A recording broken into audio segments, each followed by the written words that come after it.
অসমবাসী ৰাইজ অহাকালি দিনটো আমাৰ বাবে আৰু এক আনন্দৰ দিন নিৰ্বাচনৰ আগতে প্ৰধানমন্ত্ৰী নৰেন্দ্ৰ মোদী ডাঙৰীয়াই জাগিৰোডত ২৭,০০০ কোটি টকা প্ৰকল্পৰ ব্যয়েৰে সেমি কণ্ডাক্টৰ উদ্যোগৰ আধাৰশিলা স্থাপন কৰিছে তাতো সমালোচনা বহুত মানুহে কৈছিলে যে ই নিৰ্বাচনী ভেলকি মই এই শব্দবিলাক নিজেও ভাল নাপাওঁ আৰু বেলেগে ব্যৱহাৰ কৰিলেও মই দুখ পাওঁ যি নহওক অহাকালি টাটা সঞ্চয়ৰ মেনেজিং ডিৰেক্টৰ এন চন্দ্ৰশেখৰন গুৱাহাটীলৈ আহিব আৰু আমি দুইজনে মিলি অহাকালি জাগিৰোডত হ'বলগীয়া সেমি কণ্ডাক্টৰ ইণ্ডাষ্ট্ৰীৰ ভূমি পূজন কৰিম আৰু অহাকালিৰ পৰা ই নিৰ্মাণৰ কাম দ্ৰুত গতিত আগবাঢ়িব 18 মাহৰ ভিতৰত এই নিৰ্মাণ সম্পূৰ্ণ হ'ব ভগৱানে কৰিলে 2026 এপ্ৰিলৰ আগতেই আমি এই সেমি কণ্ডাক্টৰ ইণ্ডাষ্ট্ৰীও মুকলি কৰিম অসমৰ বাবে ইয়াতকৈ গৌৰৱৰ ক্ষণ আৰু কি হ'ব পাৰে আজি ৰাতিপুৱা বেলা মই ঝাৰখণ্ডত আছিলোঁ ঝাৰখণ্ডৰ পৰা আহিয়ে মই আমাৰ লোক নিৰ্মাণ বিভাগৰ অভিযন্তাসকলক মাতিছিলোঁ দৰাচলতে মই এতিয়াও কাৰ্যালয়ত বহিয়ে আছোঁ মোৰ লগত অসম চৰকাৰৰ মুখ্য সচিব আন বিষয়াসকল এতিয়াও মোৰ কাৰ্যালয়তে বহি আছে অসমৰ মুখ্য সচিব আন বিষয়াসকলেও ৰাতি 11:12টাৰ আগত ঘৰলৈকে নাযায় আমি সকলোৱে ৰাতি 12টা 12:30লৈকে অফিচতটো কাম কৰোৱেই আজি আমাৰ আলোচনাৰ এটা বিষয়বস্তু আছিলে যে নুনমাটিৰ পৰা আমি যিখন ফ্লাইঅভাৰ বনাই আছো দীঘিলী পুখুৰীলৈকে ট্ৰেফিকৰ কষ্টও হয় মানুহৰো যান বাহনৰ কষ্ট হৈছে আজি আমি এটা সংকল্প ললো যে 2025 চনৰ বহাগ বিহুৰ আগতে অৰ্থাৎ অহা বহাগ বিহুৰ আগতে নুনমাটি আৰু চানমাৰী ফ্লাইঅভাৰৰ যিটো অংশ অৰ্থাৎ নুনমাটিৰ পৰা গাড়ী চলালে পোনে পোনে চানমাৰী ফ্লাইঅভাৰত আমি উঠিব পাৰিম আৰু জুৰোডলৈকে ওপৰে ওপৰে গুচি যাব পাৰিম সেই অংশটো আমি অহা বহাগ বিহুৰ আগতে সম্পূৰ্ণ কৰিম আৰু তাৰ পিছৰ বহাগ বিহুৰ আগতে আমি চানমাৰীৰ পৰা দীঘিলী পুখুৰী অংশটো আমি সমাপ্ত কৰিম মুখ্য অভিযন্তা আয়ুক্ত সচিবসকলৰ লগত আৰু এটা আলোচনা কৰিছিলোঁ যে যোৰহাট চিকিৎসা মহাবিদ্যালয়ৰ সন্মুখত যিখন ফ্লাইঅভাৰ নিৰ্মীয়মান হৈ আছে সেইখন আমি কোনদিনা সম্পূৰ্ণ কৰিব পাৰোঁ মোৰ ইচ্ছা আছিল যোৱা বছৰ ফেব্ৰুৱাৰীতে সম্পূৰ্ণ কৰা কিন্তু লোহা বালি শিলৰ কাম মুখ্যমন্ত্ৰীয়ে ইচ্ছা কৰিলেও নহয় আজি আমি সকলোৱে সিদ্ধান্ত ললো যে দুৰ্গা পূজাৰ মহাপঞ্চমীৰ দিনা আমি যোৰহাট মেডিকেল কলেজৰ সন্মুখৰ উৰণ সেতুখনো আমি ৰাইজৰ বাবে মুকলি কৰিম শ্ৰদ্ধাৰ ৰাইজ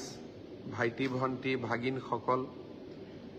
কেইদিনমানৰ পৰা আপোনালোকে শুনিছে যে আমি জুমুৰৰ ওপৰত গুৱাহাটীত এটা আকৰ্ষণীয় অনুষ্ঠান আমি আৰম্ভ কৰিব খুজিছোঁ অসমৰ সংস্কৃতি বিশ্বৰ দৰবাৰত আমি লৈ যাব লাগিব যোৱাবাৰ আমি বিহুক বিশ্বৰ দৰবাৰত লৈ গৈছিলোঁ মানুহৰ মনত উৎসাহ উদ্দীপনাৰে ভৰি পৰিছিল এইবাৰ আমি 8খন চাহ বাগিচাৰ পৰা 100 গৰাকীকৈ আমি ঝুমুৰ শিল্পীক গুৱাহাটীত মাতিম 20 নৱেম্বৰত 8,000 ঝুমুৰ শিল্পীয়ে একেলগে ঝুমুৰ নৃত্য পৰিদৰ্শন কৰিব আৰু ঝুমুৰক বিশ্বৰ দৰবাৰলৈ লৈ যোৱাৰ এক নতুন প্ৰচেষ্টা হাতত ল'ব মই আশা কৰোঁ যে ইয়াত আৰু সমালোচনা যাতে কোনেও নকৰে অসমৰ সংস্কৃতিক বিশ্বৰ বুকুত লৈ যাবলৈ প্ৰচেষ্টাক অন্তত যাতে সমালোচনা কৰা নহয় আজি আমি এইটো সিদ্ধান্ত লৈছো ঝুমুৰৰ পিছত কোকৰাঝাৰত আমি 10,000 শিল্পীৰে বাগৰুম্বাৰো এটা প্ৰদৰ্শন কৰিম কাৰণ অসমৰ সফট পাৱাৰ বহুত ৰাজ্যৰ হাৰ্ড পাৱাৰ আছে যে আমাৰ ইণ্ডাষ্ট্ৰি আছে ৰিফাইনেৰী আছে কয়লা আছে আমাৰ বহুত ডাঙৰ ডাঙৰ উদ্যোগ আছে কিন্তু মানৱ সম্পদ বিশেষকৈ সংস্কৃতি আৰু ক্ৰীড়াক সফট পাৱাৰ বুলি আমি ধৰিব পাৰো আৰু এই সফট পাৱাৰ যদি এখন ৰাজ্যত থাকে সেই ৰাজ্যখনেও অৰ্থনৈতিকভাৱে উন্নতি কৰিব পাৰে কাৰণ সফট পাৱাৰে পৰ্যটকক আকৰ্ষণ কৰে ঝুমুৰ বাগৰুম্বাই অসমৰ সাংস্কৃতিক জগতখনক বিশ্বৰ মানচিত্ৰত আকৌ এবাৰ লৈ যাব অহাকালি আমি আৰু এটা কৰিম অসমত পৰ্যটন উদ্যোগ আমি যদি শক্তিশালী কৰিব নোৱাৰো তেতিয়াহলে আমি মানুহৰ মাজত কৰ্মসংস্থাপন সৃষ্টি কৰিব নোৱাৰো কাজিৰঙাৰ হাতীখুলি চাহ বাগিচাত টাটা গ্ৰুপে এখন নতুনকৈ 5 ষ্টাৰ বনাব মানুহে ক'ব পাৰে যে 5 ষ্টাৰ কিয় লাগে টকা খৰচ কৰিব পৰা পৰ্যটকসকল কাজিৰঙাত আহিলেহে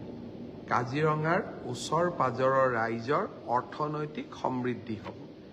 আমি যদি টকা খৰচ কৰিব নোৱাৰা পৰ্যটকসকল বাহিৰৰ পৰা আহে তেওঁলোকে কাজিৰঙাত 200 টকা খৰচ কৰিব 2000 টকা খৰচ কৰিব কিন্তু টকা হাতত থকা যদি এজন পৰ্যটক কাজিৰঙালৈ আহে তেওঁ কাজিৰঙাত 20,000 টকা খৰচ কৰিব অৰ্থাৎ এই 20,000 টকা কোনে পাব কাজিৰঙাৰ ওচৰ আশে পাশে ব্যৱসায় বাণিজ্য হোটেল জীপ সাফাৰী এওঁলোকৰ হাতত 20,000 টকা থাকি যাব অৰ্থনৈতিক উন্নতি হ'ব কাজিৰঙাত এখন 5 তাৰকা হোটেলে অসমলৈ নেক্সট লেভেলৰ টুৰিষ্টসকলক অনাত প্ৰভূত পৰিমাণে সহায় কৰিব মই আশা কৰোঁ যে এনেবোৰ কামৰ মাজেৰে আমি ৰাজ্যখনক আগুৱাই লৈ যাম মাজে মাজে নতুন নতুন কথা ওলাই থাকে চৰাইদেউ মৈদাম বিশ্ব ঐতিহ্য ক্ষেত্ৰ হ'ল এতিয়া কংগ্ৰেছৰ নেতাসকলে বিশ্ব ঐতিহ্য ক্ষেত্ৰ চাবলৈ দৌৰ মাৰিছে আমি যোৱা 3টা বছৰত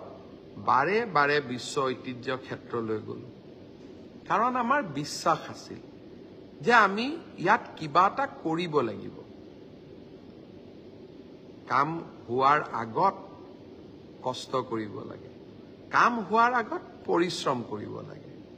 আৰু কাম হোৱাৰ পিছত ক্ৰেডিট ল'ব লাগে আপোনালোকে চিন্তা কৰিব যে কাম হোৱাৰ আগত পৰিশ্ৰম কৰাজনে তেওঁক আমি কি বুলি আমি তেওঁক চিনাক্ত কৰিম আৰু কাম হবৰ পিছত ক্ৰেডিট ল'বলৈ দৌৰি যোৱা সকলক আমি কি বুলি চিনাক্ত কৰিম সিদ্ধান্ত আপোনালোকৰ মাজত আগত দিলো গুৱাহাটী মেডিকেল কলেজ আন বিভিন্ন মেডিকেল কলেজত চিকিৎসাৰ বাবে আমি লোৱা সেৱাৰ মাচুল বৃদ্ধি হোৱা বুলি বাতৰি কাকতত লিখিছে দৰাচলতে যোৱা 20-22 বছৰ ধৰি অসমৰ চিকিৎসা মহাবিদ্যালয়ত আমি এটা টকাও মাচুল বঢ়োৱা নাছিল এই 20-22 বছৰত সকলো ফালৰ পৰা খৰচ বাঢ়িছে সেইবাবে আমি অকণমান মাচুল মেডিকেল কলেজবিলাকক বঢ়াবৰ কাৰণে অনুমতি দিছো কিন্তু তাতো মই কৈছো যে আপোনালোকে তাতহে বঢ়াব য'ত নেকি দুখীয়া মানুহৰ ক্ষতি নহয় যোৱা 2 দিন আগতে মই মেডিকেল কলেজৰ প্ৰিন্সিপাল সমূহকো মাতিছিলো আৰু তেওঁলোকক মই আৰু এটা নিৰ্দেশ দিছো যে দৰিদ্ৰতাৰ সীমাৰেখাৰ তলত থকা লোকসকলে যাতে এটা টকাও খৰচ কৰিব নালাগে আয়ুষ্মান ভাৰত আয়ুষ্মান অসম কাৰ্ড দুখনটো থাকিবই কাৰোবাৰ যদি এই দুখন কাৰ্ড নাথাকে তথাপিতো যদি তেওঁলোকক বিনামূলীয়া চিকিৎসা কৰিব লাগে আপোনালোকে বিনামূলীয়া চিকিৎসা কৰি দিব আৰ্তজনৰ লগত আৰু দৰিদ্ৰজনৰ লগত আমি সদায় থিয় হৈ থাকিম আৰু এটা মই কথাৰে সামৰণি মাৰিম অহা 1 ছেপ্টেম্বৰৰ পৰা অসমৰ 13খন মেডিকেল কলেজতে এটা বিশেষ মেডিকেল কেম্প অনুষ্ঠিত হ'ব। কি বিশেষ মেডিকেল কেম্প? আমাৰ হৃদয় যন্ত্ৰত বা আমাৰ হৃদয়ত যিসকলৰ বিন্ধা আছে, চেদ আছে, বা আমাৰ শিশুসকলৰ 12 বছৰৰ তলৰ 14 বছৰৰ তলৰ শিশুসকলৰ যাৰ হৃদয় ৰোগত যোনে আক্ৰান্ত হৈ আছে, তেওঁলোকক আমি এই কেম্পবিলাকৰ মাজেদি চিনাক্ত কৰিম। ইয়াক CHD বুলিও কয় মেডিকেল টাৰ্মছত। যাক অপাৰেশ্যনৰ প্ৰয়োজন হ'ব, তেওঁলোকক আমি বেংগলোৰ, বোম্বে, গুৱাহাটী বেমাৰৰ ষ্টেটাছ অনুসৰি বিভিন্ন জাগাত গৈ আমি অপাৰেশ্যন কৰাই লৈ আহিম। বৰ্তমানলৈকে আমি 11,000 শিশুক অপাৰেশ্যন কৰাইছোঁ। 11,000 শিশুক। পেপাৰে পত্ৰ এইবোৰ কথা নিলিখে, সাংবাদিকসকলে এইবিলাক কথা লিখি বেয়া পায়। 11,000 শিশুক অসম চৰকাৰে হৃদয় ৰোগৰ অস্ত্ৰোপচাৰ বিনামূলীয়াকৈ কৰি দিছে। এতিয়া আমি 1 ছেপ্টেম্বৰৰ পৰা আৰু এটা মেডিকেল কেম্প কৰিম। আপোনালোকৰ ঘৰৰ কাষৰ, গাঁৱৰ কাষৰ কোনোবা যদি শিশু 14 বছৰৰ তলৰ শিশু হৃদয় ৰোগত আক্ৰান্ত হৈ আছে, অসমৰ মেডিকেল কলেজসমূহত আপোনালোকে লৈ আহিব আৰু এবাৰ মেডিকেল কলেজত অনাৰ পিছত তেওঁলোকৰ চিকিৎসাৰ সম্পূৰ্ণ দায়িত্ব ৰাজ্য চৰকাৰে গ্ৰহণ কৰিব। ইয়াৰ লগত এইবাৰ প্ৰথমবাৰৰ বাবে আমি বন মেৰু ট্ৰান্সপ্লান্ট অৰ্থাৎ হৃদয় ৰোগৰ উপৰিও আমাৰ মাজত থেলাছেমিয়াৰ কিছুমান পেচেণ্ট আছে। থেলাছেমিয়া ৰোগটো নিৰাময় কৰিব পাৰি যদি আমি বন মেৰু ট্ৰান্সপ্লান্ট কৰোঁ। এইবাৰ 1 ছেপ্টেম্বৰৰ পৰা হ'বলগীয়া মেডিকেল কেম্পসমূহত আমি বন মেৰু প্ৰয়োজন নেকি, ট্ৰান্সপ্লান্ট প্ৰয়োজনীয় নেকি, তাৰ বাবে থেলাছেমিয়া ৰোগীসকলকো পৰীক্ষা কৰিম। হৃদয় ৰোগত আক্ৰান্ত থেলাছেমিয়া ৰোগীসকলক আপোনালোকে অসমৰ 13খন মেডিকেল কলেজতে লৈ আহিব পাৰিব আৰু তাৰ পিছত আমি তেওঁলোকৰ চিকিৎসা ব্যৱস্থা কৰিম। অলপ আগতে 7টা বজাত মই ঝাৰখণ্ডৰ পৰা আহি পাইছিলোঁ। কাৰ্যালয়ত এতিয়াও কাম কৰি আছোঁ। বাহিৰত যদি ক'ৰবাত যোৱা হয়, আহি পেলাই কাম বেছিকৈ কৰিব লাগে, যাতে বাহিৰত থকা সময়খিনিৰ ক্ষতি পূৰণ কৰিব পাৰি। যি কি নহওক, প্ৰধানমন্ত্ৰী মোদী ডাঙৰীয়াক তেওঁক গুৱাহাটীৰ ৰিং ৰোডৰ কাৰণে যি অনুমোদন জনালে, পুনৰ এবাৰ মই অসমবাসী ৰাইজৰ হৈ হিয়া ভৰা অভিনন্দন জনাইছোঁ। 5,729 কোটি টকা। মানুহে বাজেটত বিহাৰক কি দিছিলে, অন্ধ্ৰপ্ৰদেশক কি দিছিলে তাৰ খবৰ ৰাখিছিলে। মই সেইদিনাখনেই কৈছিলোঁ যে আমি